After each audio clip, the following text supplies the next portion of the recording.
Friends, मेरा नाम है वैभव और आप लोग देख रहे हैं करियर मित्रा के यूट्यूब चैनल को। दोस्तों, दृष्टि आईएएस का जो उत्तर प्रदेश पीसीएस के लिए टेस्ट सीरीज़ है उसको यहाँ पर हम स्टार्ट कर रहे हैं। टेस्ट नंबर 8 ये लेटेस्ट टेस्ट है।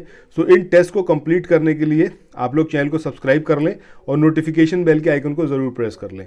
सो आइए दोस्तों, स्टार्ट करते हैं आज के अपने सेशन को।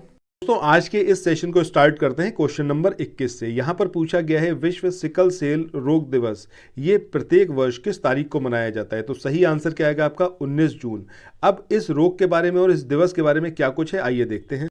सो ये तो आपको पता चल गया कि 19 जून को इस दिवस को मनाया जाता है। दूसरी बात, अफ्रीका के लोग, अरब के लोग और भारतीय मूल के लोग जो हैं वो बेसिकली इस रोग से प्रभावित रहते हैं। अब इस रोग में होता क्या है, यह विकारों का एक समूह है जो हीमोग्लोबिन को प्रभावित करता है। यानी कि जो हमारी बॉडी में जो ब्लड है, ब्लड के अंदर हीमोग्लोबिन पाया जाता है जिसका काम होता है कोशिकाओं को ऑक्सीजन की आपूर्ति करना। अब ये क्या करता है कि हीमोग्लोबिन को ये प्रभावित करता है। ठीक है, कैसे? इस रोग से पीड़ितों में हीमोग्लोबिन एस नाम का एक असामान्य हीमोग्लोबिन अणु पाया जाता है जो कि आरबीसी को अर्धचंद्राकार आकार में विकृत कर देता है, यानी कि उसकी शेप को चेंज कर देता है, जिसकी वजह से क्या होता है, ब्लड का जो फ्लो होता है और जो ऑक्सीजन है वो बॉडी के जो अलग अलग पार्ट हैं वहाँ पर प्रॉपरली नहीं पहुँच पाती। ठीक है, ये इसकी वजह से प्रॉब्लम होती है। इसके बाद बात करते हैं नेक्स्ट क्वेश्चन की। इसमें आपसे पूछा गया है हसदेव अरंड वन निम्नलिखित में से किस राज्य में स्थित है? छत्तीसगढ़, झारखंड, मध्य प्रदेश या फिर महाराष्ट्र। तो सही आंसर क्या आएगा यहाँ पर? छत्तीसगढ़। अब यहाँ पर हम बात करें क्या कुछ इसके बारे में है। जब देखिए हम बात कर रहे हैं किसकी, हसदेव अरंड वन की, तो ये आपको सबसे पहले पता होना चाहिए कि कौन से स्टेट में है। वो क्वेश्चन से ही आपको पता चल गया कि छत्तीसगढ़ स्टेट की हम बात कर रहे हैं। अब छत्तीसगढ़ में कौन कौन से जिलों में है मुझे नहीं लगता एग्जामिनेशन में कभी पूछा जाएगा, फिर भी आप चाहें तो याद रख लीजिएगा, कोरबा, सरगुजा और सूरजपुर। इसके अलावा जो आपको यहाँ पर याद रखना है, जो मेन पॉइंट है वो ये है कि यहाँ पर एक खनन परियोजना है जिसका नाम क्या है, परसा खनन परियोजना। इसकी वजह से ही ये पूरा अरंड क्षेत्र जो है ये लाइमलाइट में रहा। क्यों रहा? क्योंकि जब ये खनन परियोजना शुरू होगी तो तकरीबन 2 लाख के आसपास पेड़ों को यहाँ पर काटा जाएगा। इसी की वजह से हसदेव अरंड क्षेत्र ये लाइमलाइट में रहा। अब ये इसलिए भी इम्पॉर्टेंट है क्योंकि ये जो है एक महत्वपूर्ण आकर्षण केंद्र है, क्योंकि यहाँ पर हाथियों की स्थिति मतलब जो उपस्थिति है वो पाई जाती है। इसके बाद एक इम्पॉर्टेंट पॉइंट और है कि इस क्षेत्र में जो हसदेव अरंड क्षेत्र है यहाँ पर हसदेव नदी बहती है, उसी के नाम पर इस क्षेत्र का नाम क्या है, हसदेव अरंड क्षेत्र। अब ये जो हसदेव नदी है ये किसकी सहायक नदी है? वो है आपकी महानदी। महानदी की सबसे बड़ी सहायक ये नदी है, इसको आपको याद रखना है। बाकी ये सब कुछ यहाँ पर मुझे नहीं लगता एग्जामिनेशन में आएगा। आप चाहें तो पॉज करके एक बार रीड कर लीजिए, अदरवाइज छोड़ दीजिए इसको। इसके बाद मूव ऑन करते हैं नेक्स्ट क्वेश्चन पे।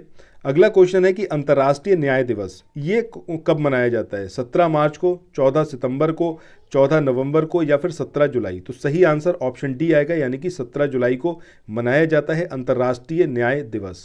सो अब क्या कुछ इसके बारे में है आइए इसको समझ लेते हैं। देखिए 17 जुलाई को ये मनाया जाता है। क्यों मनाया जाता है? क्योंकि 17 जुलाई 1998 के दिन एक ट्रीटी हुई थी जिसको कहते हैं रोम ट्रीटी। अब इसके अंतर्गत जो युद्ध अपराध थे या फिर जो मानवता के खिलाफ अपराध हुए थे या फिर नरसंहार के पीड़ित लोग जो थे उनकी लड़ाई को जारी रखने के लिए, उन्हें न्याय दिलाने के लिए ये रोम ट्रीटी को करा गया था। ठीक है, अब इसी को अंतर्राष्ट्रीय न्याय दिवस के रूप में मनाया गया 17 जुलाई को, क्योंकि इसी दिन जो है ये रोम ट्रीटी हुई थी। ये चीज़ यहाँ पर आपको इसके बारे में याद रखनी है। ठीक है, अब आगे चलते हैं। इसके बाद अगला जो क्वेश्चन है इसमें आपसे पूछा गया है कि निम्नलिखित में से किसे केंद्रीय प्रत्यक्ष कर बोर्ड यानी कि सीबीडीटी का नया अध्यक्ष नियुक्त किया गया है? तो सही आंसर क्या होगा यहाँ पर? नितिन गुप्ता। इनको सीबीडीटी का नया अध्यक्ष जो है नियुक्त किया गया है। अब यहाँ पर क्या कुछ है सीबीडीटी के बारे में वो आप समझ लीजिए और कौन सा इंपॉर्टेंट पॉइंट है जो आपको याद रखना है। मेनली जो आपको याद रखना है कि इसका एक्ट का ईयर कौन सा था। ठीक है, तो central board of revenue act ये कब का है? आपका 1963 का। इसको आप याद रखिएगा। दूसरा आपको ये याद रखना है कि ये जो विभाग है ये केंद्रीय वित्त मंत्रालय के राजस्व विभाग के अधीन इसका गठन किया गया था इस संस्था का। ठीक है, तो जो आपका केंद्रीय राजस्व बोर्ड अधिनियम 1963 के तहत इसका पूरा इसको बनाया गया था। ठीक है, और केंद्रीय वित्त मंत्रालय का जो राजस्व विभाग है उसके अधीन ये संस्था काम करती है, सीबीडीटी। इसके बाद यहाँ पर अगर हम बात करें कौन सा और इम्पॉर्टेंट पॉइंट है, तो इसमें यहाँ पर देखिए ये तो कुछ खास नहीं है, इसको तो आप यहाँ पर स्किप कर सकते हैं। बाकी मंत्रिमंडल की जो नियुक्ति है नियुक्ति समिति है उसने IRS जो है नितिन गुप्ता, इनका नाम आपको याद रखना है, इनको CBDT का अध्यक्ष बनाने की मंजूरी दी। बस इतनी सी चीज़ है जो आपको इसके बारे में याद रखनी है। तो बेसिकली 2 पॉइंट है, एक है आपका कि ये एक्ट कौन से ईयर का है, 1963, और अभी किसको इसका अध्यक्ष बनाया गया, नितिन गुप्ता को। इसके बाद अगले क्वेश्चन की बात करते हैं। यहाँ पर आपसे पूछा गया है जून 2022 में भारत इंडोनेशिया कोऑर्डिनेटेड पेट्रोल का कौन सा संस्करण आयोजित करा गया, इंडो कॉर्पेट का। तो सही आंसर क्या होगा, ऑप्शन ए, यानी कि 38th इसका एडिशन था जिसका आयोजन किया गया। अब यहाँ पर क्या कुछ इसके बारे में दिया हुआ है, आइए उसको देख लेते हैं। एक चीज़ जो आपको यहाँ पर याद रखनी है वो यही है कि भैया कौन सा एडिशन था, 38th। कौन कौन से देश की सेनाएं इसमें आती हैं, तो इंडिया और इंडोनेशिया की जो नौसेनाएं हैं वो इसमें शामिल होती हैं। और इस बार इसका आयोजन कहाँ पर हुआ, अंडमान सागर में। ये तीनों पॉइंट आपको एज इट इज़ याद रखने हैं। अंडमान सागर के अलावा आपको मलक्का जल डमरू मध्य ये भी स्पेसिफिकली याद रखना है, ठीक है। आइए आगे देखते हैं। अब इसको क्यों आयोजित कराया जाता है ये तो मुझे नहीं लगता कि कभी पूछा भी जाएगा, बट अगर पूछा भी जाता है तो आप लोग बहुत इजीली लगा लेंगे कि भाई अवैध और अनियमित मछली पकड़ना हो गया, मादक पदार्थों की तस्करी हो गया, समुद्री आतंकवाद, इस सब को रोकने के लिए इसका आयोजन किया जाता है। इंडिया और इंडोनेशिया के बीच में दूसरे अभ्यास होते हैं, वो कौन कौन सा है, वो है आपका समुद्र शक्ति जो एक द्विपक्षीय समुद्री अभ्यास है, और गरुण शक्ति जो कि संयुक्त सैन्य अभ्यास है। ये इसके बारे में आप और याद रखें, ठीक है। इसके बाद अगले क्वेश्चन की बात करते हैं। यहाँ पर पूछा गया है निम्नलिखित में से कौन सी तारीख को विश्व हाथी दिवस ये मनाया जाता है। ये 10 दिसंबर को, 16 जुलाई को, 12 जून को या फिर 12 अगस्त को। तो सही आंसर ऑप्शन डी आएगा, यानी कि 12 अगस्त। 12 अगस्त को विश्व हाथी दिवस इसका आयोजन किया जाता है। सो अब क्या कुछ इसके अंदर दिया हुआ है थ्योरी पार्ट में, इसको एक देख लेते हैं। सबसे पहली बात तो ये कि अगर हाथियों की हम बात करें तो ये दैनिक जीवन में जो भी डिफ़िकल्टीज फेस करते हैं उसके बारे में लोगों को जागरूक बनाने के लिए इस दिवस का आयोजन किया जाता है, ठीक है। ये मेन बात है। अब हाथियों की प्रजाति बुद्धिमान होती है, ये सब कुछ एग्जामिनेशन में कुछ भी नहीं पूछा जाने वाला है, सो इस सबको स्किप करते हैं यहाँ पर। और बात करते हैं कि अगर हाथियों की आबादी की बात करें, ठीक है, तो पिछले 75 सालों में हाथियों की आबादियाँ 50% की कमी आई है, ठीक है। ये यहाँ पर एक इंपॉर्टेंट बात है, इसको याद रख सकते हैं आप। इसके अलावा विश्व में लगभग 50,000 से 60,000 एशियाई हाथी हैं। भारत में विश्व की हाथियों की तकरीबन 60% से ज़्यादा जनसंख्या जो है वो निवास करती है। ये इंपॉर्टेंट फैक्ट है, इसको याद रखिएगा। इसके अलावा विश्व हाथी दिवस अभियान वर्ष 2012 में अफ्रीकी और एशियाई हाथियों को होने वाली दिक्कतों के प्रति लोगों को जागरूक बनाने के लिए शुरू किया गया था। इसके बाद जो इम्पोर्टेंट पॉइंट है इसमें वो ये है कि IUCN में इसकी स्थिति जो है वो संकटग्रस्त प्रजातियों की रेड लिस्ट में इसको शामिल किया गया है। अब जो अफ्रीकी जंगली हाथी हैं ये गंभीर रूप से संकटग्रस्त हैं, वहीं अफ्रीकी सावना हाथी जो हैं वो आपके लुप्तप्राय और एशियाई हाथी भी लुप्तप्राय की कैटेगरी में शामिल हैं।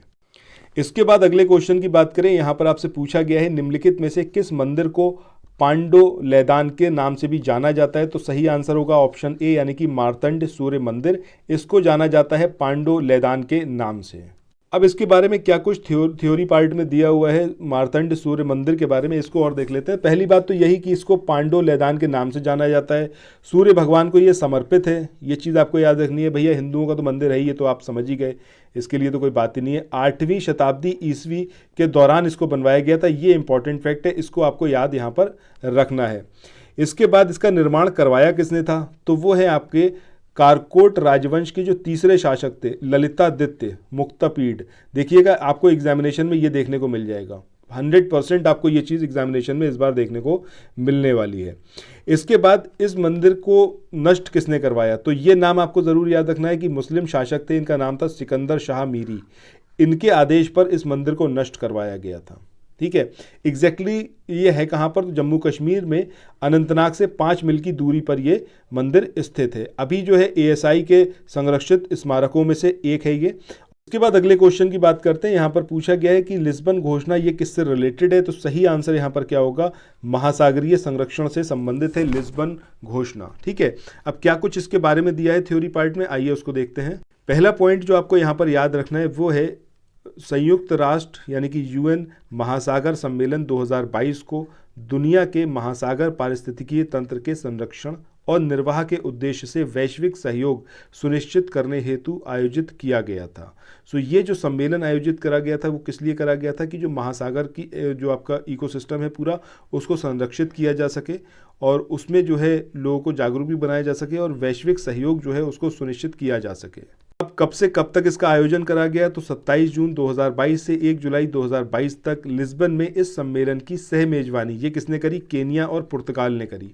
ये इंपॉर्टेंट है, इसको आप ज़रूर याद रखें, ठीक है। केनिया और पुर्तगाल की सरकारों ने इसकी सह मेजबानी करी, जिसके परिणाम स्वरूप महासागर संरक्षण को लिस्बन घोषणा के रूप में जाना जाता है। तो यहाँ से निकल के आई आपकी क्या, लिस्बन घोषणा। लिस्बन का नाम जैसे ही आपको समझ में आया तो आपको एक बात तो क्लियर हो जानी चाहिए कि पुर्तगाल की गवर्नमेंट तो इसके अंदर इन्वॉल्व होगी ही होगी, इसके साथ में केनिया की सरकार भी इसमें शामिल थी, ठीक है। अब इसमें कुछ खास और जो है उसको एक बार देख लेते हैं। देखिए यहाँ पर ये वाली चीज़ आपको और याद रखनी है कि संयुक्त राष्ट्र महासागर सम्मेलन 2022 सतत विकास लक्ष्य SDG 14 जो कि आपका जल के नीचे जीवन से जुड़ा हुआ है तथा समुद्र के लचीलेपन के निर्माण हेतु वैज्ञानिक ज्ञान और समुद्री प्रौद्योगिकी की महत्वपूर्ण आवश्यकता पर जोर देता है। तो बेसिकली जो आपको याद रखना है वो ये याद रखना है कि ये जो संयुक्त राष्ट्र महासागर सम्मेलन 2022 हुआ, ये SDG 14, ये जो SDG 14 है इसको आपको याद रखना है कि इसमें क्या दिया हुआ है कि जल के नीचे जीवन, इससे रिलेटेड है ये, ठीक है। 17 जो आपके सतत विकास लक्ष्य हैं इनसे रिलेटेड क्वेश्चन लास्ट ईयर भी आया था, जिसमें आपको सूची में दिया हुआ था और आपसे कहा गया था कि इसको मैच कराइए, ठीक है। तो यहाँ पर आपको ये 14 तो याद रखना ही है कि ये जल के नीचे जीवन के बारे में बात हो रही है। बाकी आप क्या कुछ जानते हैं SDG जो 17 लक्ष्य हैं, अगर आपको क्रम के रूप में उनको याद है, अभी अगर आपको याद है तो आप कमेंट सेक्शन में लिखिएगा, सर्च मत करिएगा कहीं, ठीक है। अगर अभी आप लिख सकते हैं तो कमेंट सेक्शन में 1 नंबर से लेकर 17 नंबर तक क्या क्या लक्ष्य हैं उसको आप कमेंट सेक्शन में लिख के दीजिए।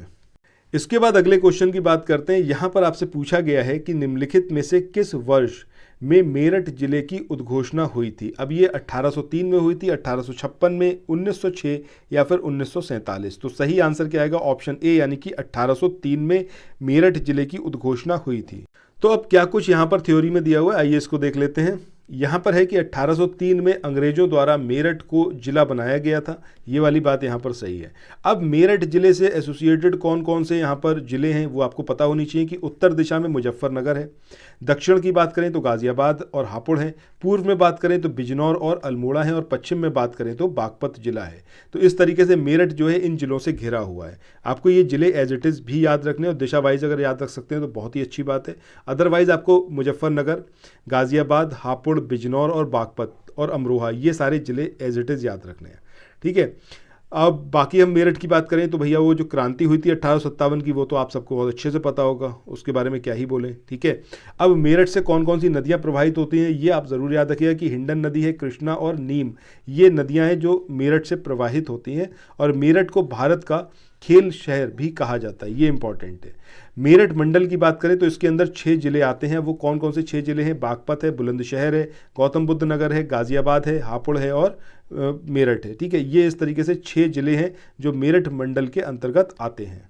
इसके बाद आज के इस वाले वीडियो के लास्ट क्वेश्चन की बात करते हैं। यहाँ पर आपसे पूछा गया है कि गोपाल कृष्ण गोखले के संदर्भ में निम्नलिखित में से कौन सा कथन जो है वो सही है। पहला, इनका जन्म 9 मई 1866 में महाराष्ट्र के कोटलुक गांव में हुआ था। दूसरा, वह भारतीय राष्ट्रीय कांग्रेस के नरम दल से जुड़े हुए थे। तो यहाँ पर अगर हम देखें तो ये दोनों ही यहाँ पर हमारे सही हैं, यानी कि ऑप्शन बी जो होगा वो यहाँ पर हमारा सही आंसर होगा। अब आइए देखते हैं थ्योरी में क्या क्या है जो आपको यहाँ पर याद रखना है। तो गोपाल कृष्ण गोखले लाइमलाइट में रहे थे। इनका खाली आप ये याद रखिए कि जन्म कब हुआ था, 9 मई 1866 को महाराष्ट्र में। तो महाराष्ट्र में कहाँ पर हुआ था, कोटलुक गांव में। उस टाइम पर महाराष्ट्र को क्या बोला जाता था, बॉम्बे प्रेसिडेंसी, उसका ये पार्ट था महाराष्ट्र, ठीक है। इसके बाद विचारधारा की बात करें तो नरम दल से रिलेटेड थे ये, उसके साथ जुड़े हुए थे, ये सारी बातें हैं। इसके अलावा जो इंपॉर्टेंट पॉइंट है इनके बारे में वो आप यहाँ पर याद रखिएगा कि 1899 से 1899 से 1902 के बीच में ये जो थे बॉम्बे लेजिस्लेटिव काउंसिल के सदस्य रहे थे और 1902 से लेकर 1915 तक इंपीरियल लेजिस्लेटिव काउंसिल में भी इन्होंने काम किया था। इंपीरियल लेजिस्लेटिव काउंसिल में काम करने के दौरान गोखले ने 1909 का जो मार्ले मिंटो सुधार था उसको तैयार करने में महत्वपूर्ण भूमिका निभाई थी। ये आपसे स्टेटमेंट वाइज क्वेश्चन पूछा जा सकता है कि निम्न में से किसने मार्ले मिंटो सुधार जो हुए थे उसमें महत्वपूर्ण भूमिका निभाई थी। तो आपको याद रखना है कि ऑप्शंस में अगर गोपाल कृष्ण गोखले है तो वो आपको वो सही मतलब रहेगा आंसर, उसको आपको चूज़ करना है। इसके अलावा अगर हम बात करें आईएनसी में इनकी क्या भूमिका रही थी, तो ये जो थे आईएनसी के नरम दल से जुड़े हुए थे। और कब जुड़े थे ये? 1889 में, 1889 में ये आईएनसी में शामिल हुए थे। और बनारस अधिवेशन 1905 में जो आईएनसी का सम्मेलन हुआ था, वार्षिक सम्मेलन, उसकी अध्यक्षता इन्होंने करी थी। तो 1905 में ये अध्यक्ष बने थे आईएनसी के, ये आपको याद रखना है, उसकी अध्यक्षता करी थी सम्मेलन की। और 1889 में ये शामिल हुए थे, मतलब 6 साल के अंदर ही ये जो थे इन्होंने अध्यक्षता करी थी। ठीक है, ये सारे पॉइंट हैं इसके बारे में जो आपको याद रखने हैं। इस वाले सेशन को यहीं पर एंड करते हैं। इस पूरे टेस्ट के यानी कि जो टेस्ट नंबर 8 है इसके हमारे कितने वीडियोस आएंगे? 15 वीडियोस आएंगे। उसके बाद उसका एक कंबाइंड वीडियो आएगा जो तकरीबन मुझे लगता है 4 घंटे के आसपास का बनेगा। हर एक वीडियो यहाँ पर बन रहा है आपका 20 से 25 मिनट के बीच का। ठीक है, सो इसीलिए मैं एक वीडियो के अंदर सारी चीज़ें लेके नहीं आ रहा हूँ, रीज़न बीइंग कि काफ़ी बड़ा वीडियो हो जाएगा और फिर उतना देर तक आप कंटिन्यूसली नहीं देख पाएंगे। बट यहाँ पर अगर धीरे धीरे पार्ट्स में आप उसको देखते हुए चलेंगे तो ये सारे टेस्ट कवर अप हो जाएंगे और अच्छे से आप इसको समझ पाएंगे क्या आपको पढ़ना है क्या आपको नहीं पढ़ना है। तो अगर आपको ये वाला वीडियो पसंद आए तो चैनल को सब्सक्राइब करे बिना तो बिल्कुल मत जाइएगा और इसको अपने सोशल मीडिया प्लेटफॉर्म पर ज़रूर शेयर करिएगा। सो फिर मिलते हैं नेक्स्ट वीडियो में। Till then thank you so much, have a nice day, bye bye.